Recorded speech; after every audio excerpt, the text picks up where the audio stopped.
Frankfort, KY. He sends mean tweets and sometimes blocks his critics from following him. He bashes the press. He gives people demeaning nicknames, like Peeping Tom. Scholars say he has authoritarian tendencies. Liberals say he abuses his power. Sometimes fellow Republicans are worried about that too. He is against taking down Confederate monuments, encouraging people to enroll in Obamacare or releasing his tax returns. He is for describing the white nationalist rally in Charlottesville in August as a problem with two sides, constantly bashing his Democratic predecessor and rolling back government regulations whenever possible. He is Kentucky Gov. Matt Bevin. Bevin was running for governor in the fall of 2015, just as Donald Trump's presidential campaign was taking off. The two men were immediately likened to one another, millionaire businessmen running as Republicans but really as outsiders to the political establishment. Both touted their lack of any experience in elective office as an advantage. Bevin was elected in November 2015, Trump a year later. If Trumpism is about tactics and demeanor, the 50-year-old Bevin is perhaps the closest analog to the president in American politics. But if Trumpism is also about pushing through a conservative agenda and winning, a word the president uses often, Bevin is Trumpism done way more effectively. Much of Bevin's success compared to Trump's is likely because Kentucky is much more conservative than America, giving Bevin huge majorities in the state house and Senate and an essentially powerless Democratic opposition. At the same time, the Kentucky governor appears to be a more disciplined, savvy politician than the president. Bevin's nearly 2 years in office suggest that, despite the president's early struggles, Trump-style politics, norm-breaking and anti-institutional, could thrive even if the president does not, particularly in the growing number of states away from the coasts where Republicans control virtually all parts of government. He's more in control, said Joe Girth, a columnist at the Courier-Journal, the Louisville paper. He isn't prone to Saturday morning tweet storms. You can see an end game. He's very Trump-like, but I think he's smarter, said Joni Jenkins, a Democrat who has served in Kentucky's State House of Representatives since 1995. And that makes him more dangerous, she added. Trump had run for office before, a brief, unsuccessful campaign for the Reform Party's presidential nomination in 2000. Bevin had run before, too, and also lost. But he had lost spectacularly, in a campaign that became known for, of all things, cockfighting. Bevin, who grew up in New Hampshire and moved to Kentucky in 1999, worked at and then ran several private equity and money management businesses in the state for more than a decade before entering politics. But in 2013, a big opportunity emerged. In the wake of then-President Barack Obama's 2012 re-election, conservative Tea Party activists here were frustrated with Republicans in Washington, who they felt weren't strong enough in taking on the Democratic president. They wanted to challenge and defeat Mitch McConnell, who was then the Senate Minority Leader, in his 2014 GOP primary. And Bevin seemed out of central casting for the role. His personal background was ideal for a Republican candidate, Army veteran, father of 9 children, 4 of whom he and his wife adopted from Ethiopia, a member of one of Kentucky's and the nation's largest Christian churches. He had millions in personal wealth from his businesses and was willing to put some of that money into his campaign. And Bevin, with his booming speaking voice, relative youth and easy, glad-handing manner with voters, seemed the perfect contrast to McConnell, who had been in the Senate for nearly 3 decades, is 25 years older than Bevin, and lacks charisma. One thing that is different from Trump is that Bevin might actually read the Bible, said Jerry Abramson, a Democrat who served as Louisville's mayor and Kentucky's lieutenant governor before a stint as a senior White House advisor in Obama's final 2 years in office. Bevin decided to enter the race. McConnell had relatively soft poll numbers, even among Republicans. But it was never clear he was beatable. Left Sen. Mitch McConnell in Louisville after winning the Kentucky Republican Senate primary against Matt Bevin in 2014. Right A supporters sign at a 2014 McConnell rally in Louisville. Getty Images. In the waning days of the campaign, already far down in the polls, Bevin attended a cockfighting rally sponsored by conservative activists in the state. At first, he denied that he knew what the event was about. But Bevin eventually apologized after a local television network found video that showed him at the event speaking specifically about cockfighting. 1 Bevin lost to McConnell by 25 percentage points in the May 2014 primary. His political career looked over. Bevin hadn't just lost. He ended the race with a very acrimonious relationship with McConnell, one of the most powerful Republicans in Kentucky and the country. He had also made a huge blunder by going to the cockfighting event.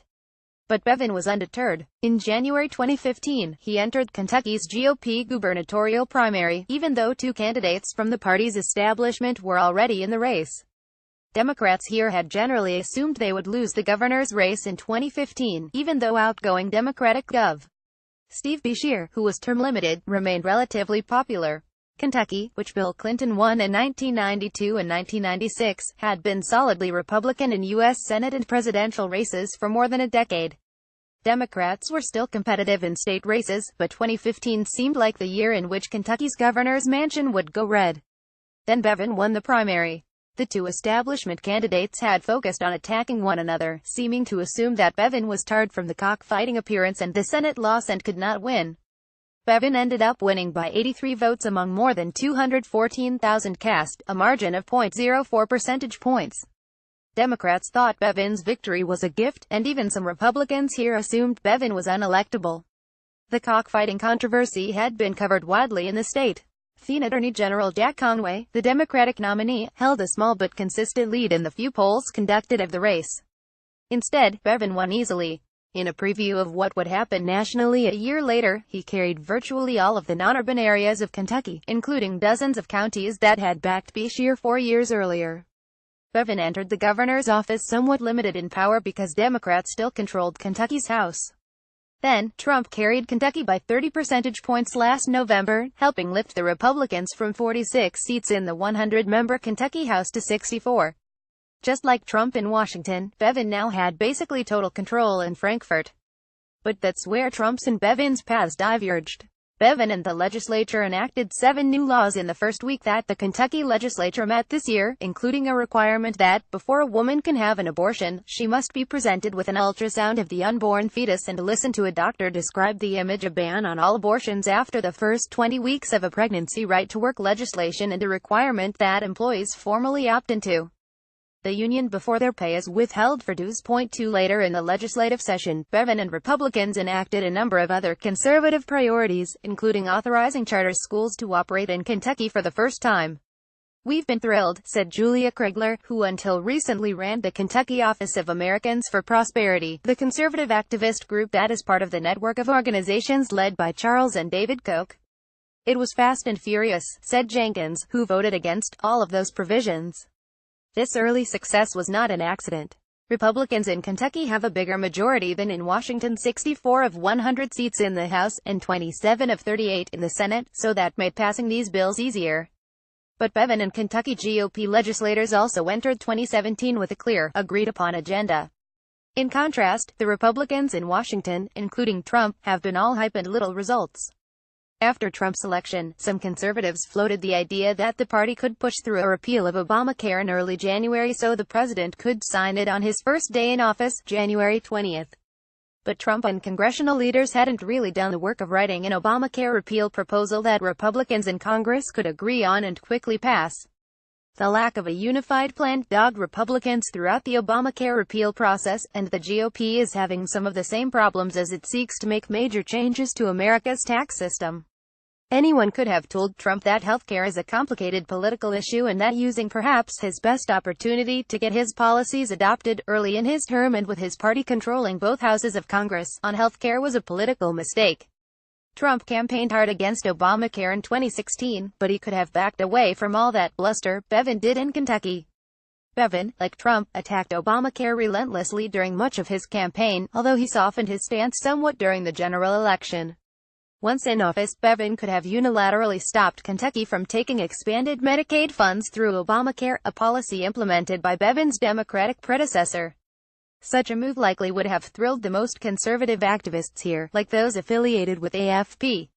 But it would have been a huge political fight. In part because Kentucky is one of the poorest states in the country, the Medicaid expansion dramatically reduced the number of uninsured here, particularly in rural counties that overwhelmingly backed Bevin and Trump a year later. So instead of ending the Medicaid expansion in Kentucky, Bevin has talked a big anti-Obamacare game while not really acting on it.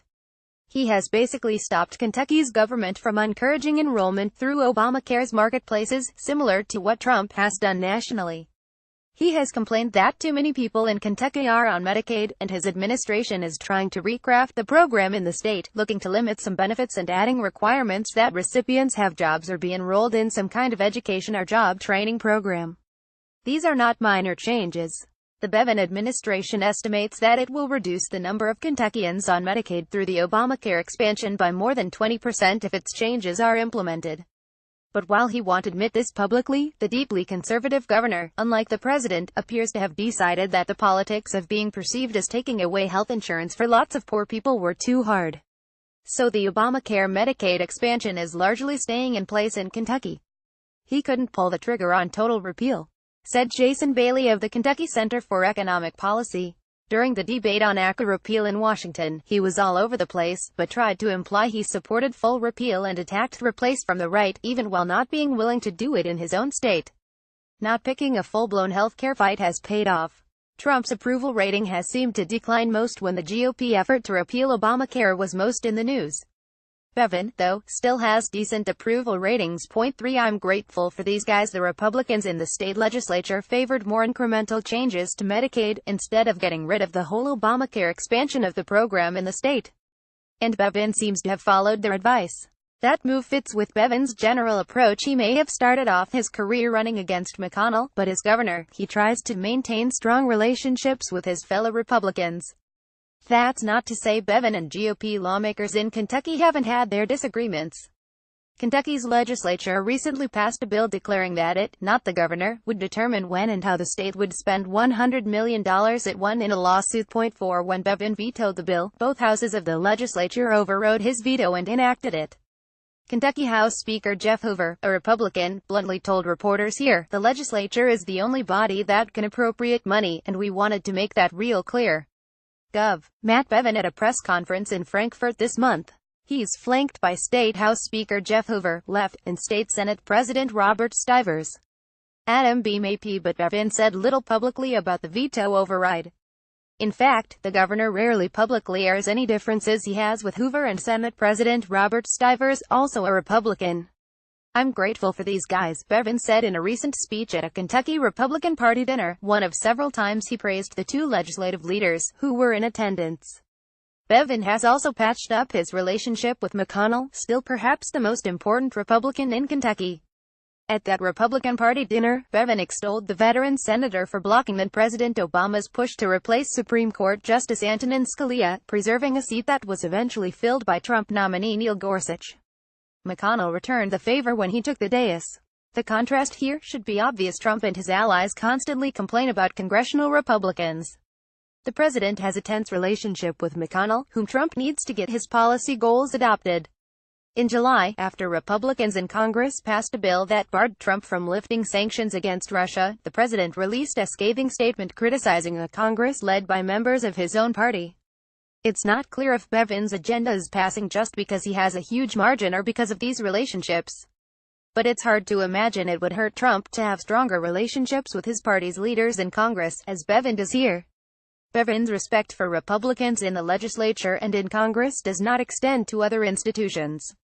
In fact, like Trump in Washington, he's at war with virtually any institution or person who criticizes him or whom he can't control. Bevin called a Kentucky state court judge who has issued rulings against him a political hack. He released a video on Facebook criticizing influential ministers in Louisville who did not support one of his proposals to help the city's African American community. The governor has blocked at least 600 people from following him on Twitter or Facebook. 5 Bevin's administration has repeatedly filed lawsuits and challenged the licensing of healthcare clinics in the state that perform abortions. There is now only one abortion provider left in Kentucky, the EMW Women's Surgical Center in Louisville. Bevin's administration is currently challenging EMW's license. If EMW stops conducting abortions, Kentucky would be the only state in America without a single abortion clinic. Bevin would have essentially ended abortions in Kentucky. Even as Supreme Court rulings like Roe v. Wade in theory limit a state from banning all abortions. The governor and his allies have floated proposals to remove power and authority from the office of Kentucky's Attorney General, as the current occupant of that office, Andy Beshear, has filed several lawsuits arguing that Bevin has overstepped his powers as governor. Beshear, who is a Democrat and the son of Bevin's predecessor, has won one suit in a Kentucky court. Left Kentucky Gov. Matt Bevin with State Attorney General Andy Beshear before the governor's State of the Commonwealth address in Frankfort. Right. Beshear discusses a state Supreme Court ruling in 2016 in Frankfort. AP he's just shaking things up, said David Adams, a longtime conservative activist in Kentucky who was a top aide on Rand Paul's successful 2010 Kentucky U.S. Senate campaign. Adams, a fan of Bevin, views the governor's norm-breaking as an asset, strengthening his power because he is unpredictable. Referring to Bevin's opponents, Adams said, "No one understands where he is coming from and where he is going. Beyond Beshear, the Democrats are fairly weak as an oppositional force to Bevin. Unlike in Washington, Democrats hold so few seats, 36 of 100 in the House, 11 of 38 in the Senate, that they basically play no role in governing. Most of the folks that work for state government in Frankfort are fairly Democratic, so in a sense they do make up a deep state," said Robert Kane, a Democrat here who C0 hosts My Old Kentucky podcast. But they haven't had the same kind of willingness to leak stuff about the Bevin administration. "We certainly don't have a set of behind-the-scenes actors making policy in ways our governor doesn't support. With Democrats and the deep state six mostly a non-factor, the institution with perhaps the strongest ability to challenge Bevin is Kentucky's press corps. And he's battling it intensely." Early in Trump's term, the president and his aides were fairly confrontational with the media, ignoring questions on even routine policy issues from reporters from the New York Times, threatening to remove the press corps from its space in the West Wing and excluding some reporters from a closed-door briefing with top administration officials in a way that seemed targeted at outlets whose coverage Trump's team did not like.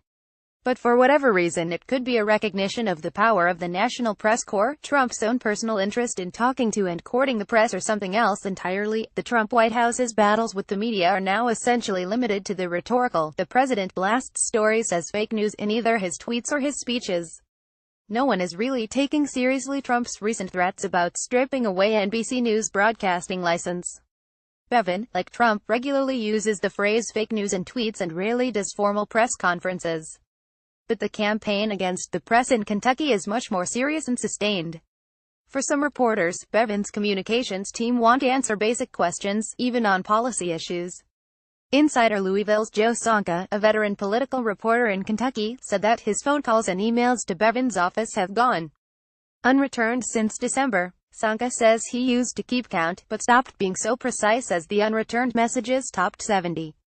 "Reporters here told me that the Bevin administration will give documents to some reporters but not others, and often won't confirm that the governor will be attending certain public events." In one instance, Bevin and his team initially tried to keep reporters out of an event in Louisville earlier this year that was held at a public school and attended by hundreds of people. Going beyond Trump's attacks on the New York Times as failing, Bevin has publicly said that people who subscribe to the Courier-Journal, the state's largest newspaper, are wasting their money. And amid his push to reform Kentucky's pension system, Bevin wrote on Twitter, "The members of the media who are lying to you now don't care if your pension system fails. They are not affected, and they are hoping for the chance to view the wreckage. Our news reporters, TV, radio, newsprint, etc., with some exceptions, want to undermine Kentucky, want to belittle, want to mock, want to undermine this administration," the governor said in a recent radio interview. Bevin regularly does radio interviews with a few hosts in the state who largely let him speak without challenging statements that he makes.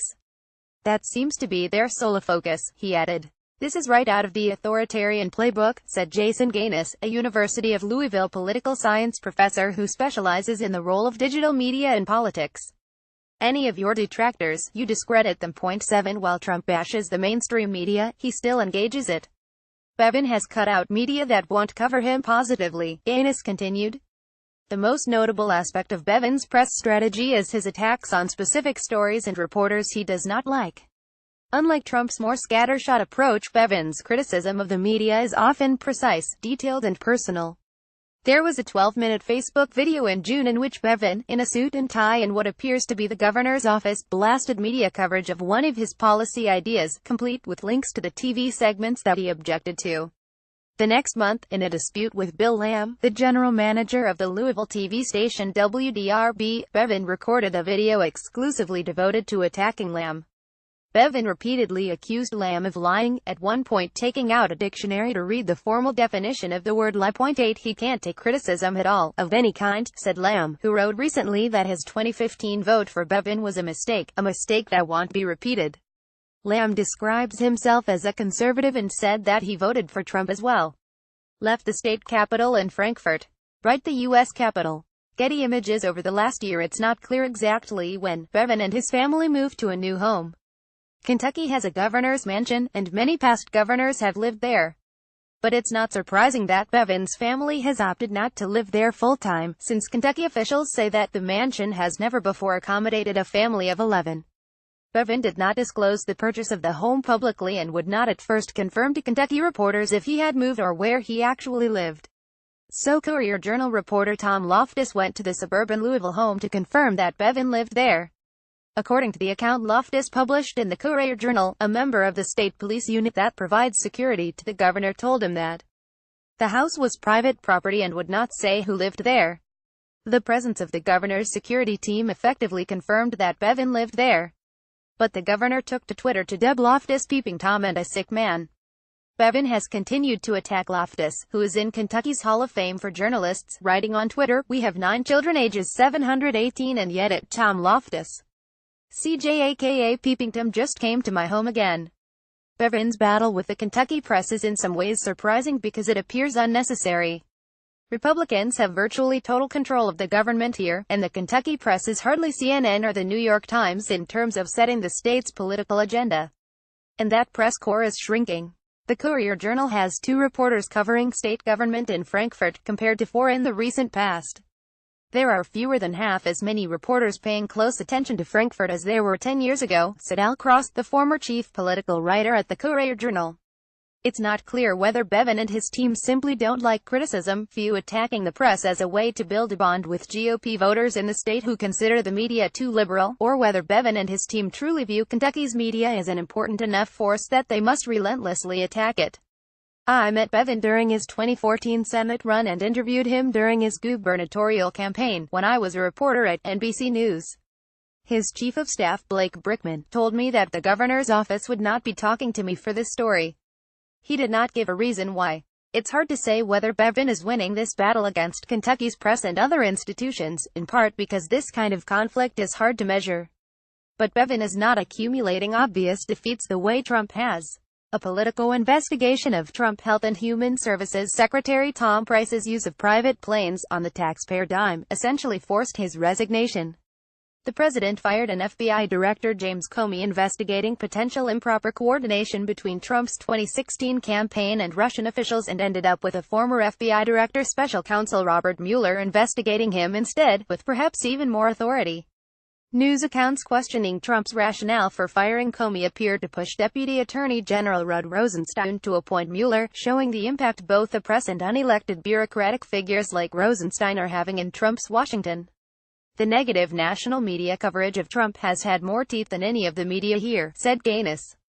The media here haven't landed any major blows. Bevin is not fighting as much resistance. There is little evidence that Bevin and Trump are close or that the two men have consulted with one another to arrive at their similar styles. During the 2016 presidential primary, Bevin not only didn't endorse Trump but at times praised his rivals, Ben Carson and Rand Paul, while not formally backing them either. He publicly plays up his friendship with Vice President Mike Pence, who was the governor of neighboring Indiana during Bevin's first year in office. Gov. Matt Bevin and Vice President Mike Pence. Timothy D. Easley AP. Some in Kentucky believe Bevin will eventually look to emulate Trump in another way, getting elected president. Last year, in his second month as governor, in the midst of a snowstorm in Kentucky, Bevin spoke at a Republican Party dinner in his home state of New Hampshire, the state that also happens to vote second in the presidential nomination process. He seems to be trying to cultivate influential national conservative leaders, speaking to the Conservative Weekly Standard when the magazine wrote a feature on him earlier this year. The Koch brothers don't have any event that he doesn't attend, said Girth. But even if Bevin does not go national, his strategies and style could. There were worries early in Trump's term that he would create something akin to an autocracy in the United States. At this moment, those seem overstated. Trump is struggling to enact his agenda and remains deeply unpopular. But Bevin, who is up for re-election in 2019, could eventually have a state legislature dominated by his own party, courts, boards and universities packed with his allies, a business community beholden to him, and an even more diminished press corps, both shrunken by the bad economics of the local news industry and discredited by Bevin spending years attacking it. Attorney General Beshear, who has repeatedly challenged Bevin through the lawsuits, could be gone too. He barely won his race in 2015. Bevin is likely to run up a large margin of victory in 2019 that would tilt down ballot races toward Republicans. and whoever Beshear runs against will cast him as the governor's chief antagonist. Bevin could have nearly total power here, with few guardrails and little accountability. And Bevin is not in some unique political position. Including Kentucky, there are 32 states in America where the state government is completely controlled by one party, 26 of which are GOP-dominated states. Local media outlets are struggling everywhere. Forces of partisanship and tribalism are reinforcing this single-party rule in many states, making it very difficult for the non-dominant party to win statewide contests or even have enough seats in the legislature so that they must be consulted or considered as bills are passed. So there are lots of opportunities across the country for governors to try Bevin's combination of breaking norms, attacking institutions, and totally sidelining the opposition party. In most states, the resistance from courts, the press and other institutions will be more like what Bevin faces in Kentucky than the powerful establishment challenging Trump in Washington. And Trump might have overcome those challenges himself if he were more focused and disciplined. The major danger of Bevin, in my opinion, is that he is just like Trump in that he has no affection whatsoever for the structures and norms of government, said Kaine. I still see most GOP candidates running as politicians, Ed Gillespie, Kim Godogno, most of the House candidates that have won special elections. 9 But we've seen a few, especially in deeper red states, that have taken up the mantle of running against the political system as a whole, like Alabama U.S. Senate candidate Roy Moore. If that's a winning strategy, it could destabilize our entire governmental system. I'd say that's bad, but there are plenty of people on the left and right who would not, Kaine added.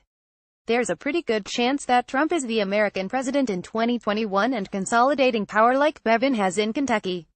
But I think there is an even better chance that Trump-style politics endures in America and potentially returns to the Oval Office with a better practitioner.